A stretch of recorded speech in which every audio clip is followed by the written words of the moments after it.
The NFL draft is over, and even though we cannot know for sure which players will be stars and which ones will be busts, we can at least try and grade the picks based on the players' college production and where they were picked in the first round of the draft. So number 1, Bryce Young, A. Carolina now has their franchise quarterback, and honestly, I like the pick. It seems like a good fit to me, which is why I have a good grade for the Panthers picking him. Number 2, CJ Stroud, A. That was the only right option at number 2. They got the best quarterback still available, and Stroud could be a key piece in this rebuilding team trying to get into a new era. Number 3, Will Anderson, A+.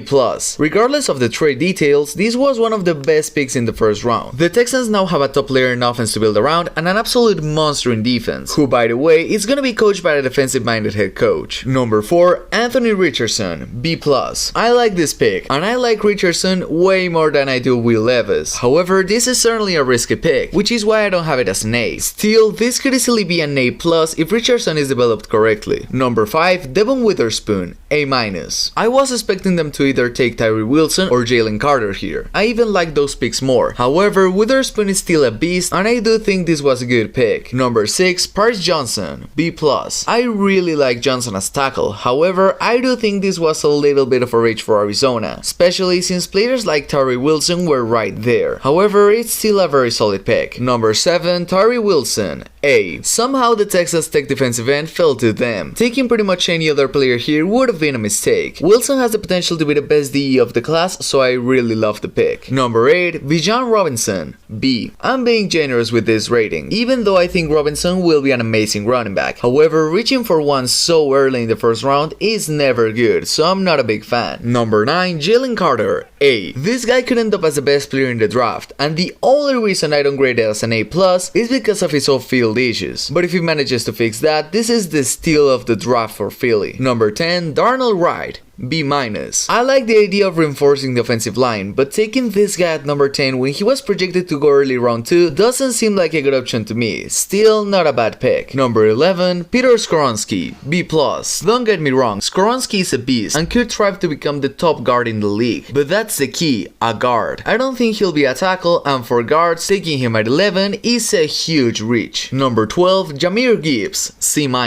Look, there are two things that bother me about this pick. The first one is that running backs aren't that valuable in the draft, and the second one is that they could have gotten him 10 picks later without an issue. I love Gibbs, but this was an enormous reach for me. Number 13, Lukas Van Ness, B. I had Van Ness going to Green Bay, so I won't lie, I think it's a good fit. However, I'm not fully sold on the Iowa defensive end, and I think this is a boom or bust pick, but deep down, I kinda like it. Number 14, Broderick Jones, A+.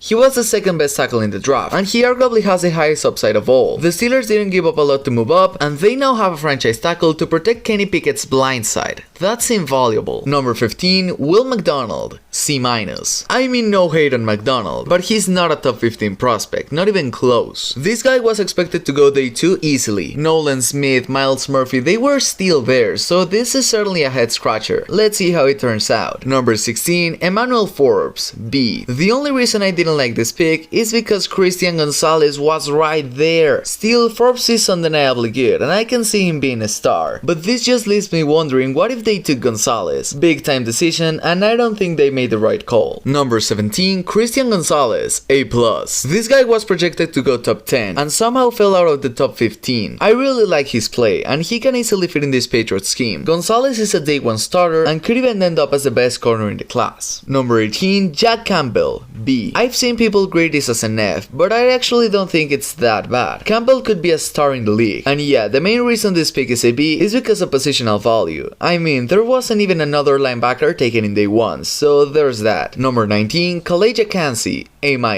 I like this pick, and I like it a lot. The Bucs get some good help in the D-line, and even though Kancey is kinda small, he has the potential to be one of the best defensive tackles in the NFL. Number 20, JAX-Anton Smith-Njigba, A+.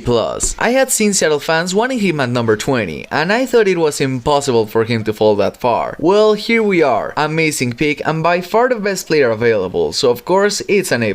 Number 21, Quentin Johnston, B+. This was a tough spot for LA, but I don't think Johnson was the best option on the board. His catching technique isn't that good, but if he manages to solve that, look out, because this is a steal. Number 22, Zay Flowers, A. The difference between him and Johnson is that Flowers has has a much higher ceiling. Flowers can be one of the most explosive receivers in the league, and I think this was the only move for Baltimore at 22. Number 23, Jordan Addison, B+.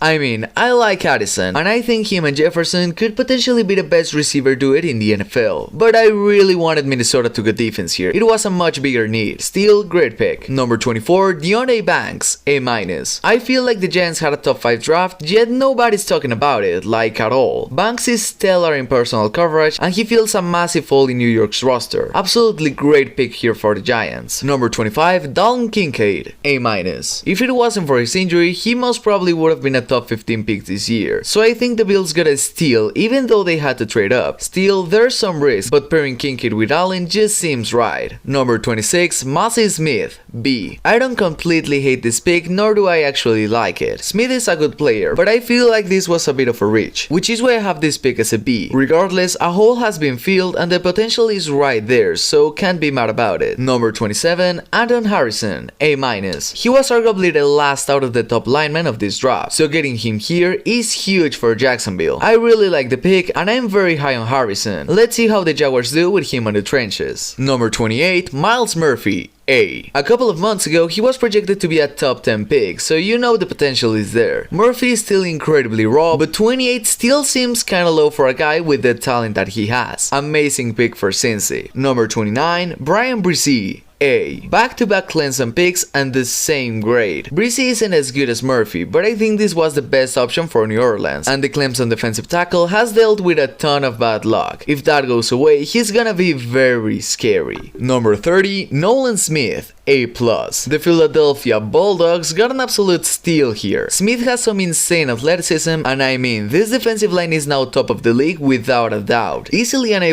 for me. Finally, number 31, Felix Anudike-Uzomah, B+. I actually like this pick. I had Foskey ranked higher, but it was very tight between them. Anyways, all the good tackles were off the board, so defensive end was the way to go here. Very solid pick for Kansas City. And so that's it for today's video. Thank you so much for watching, and here's another one in case you wanna check it out.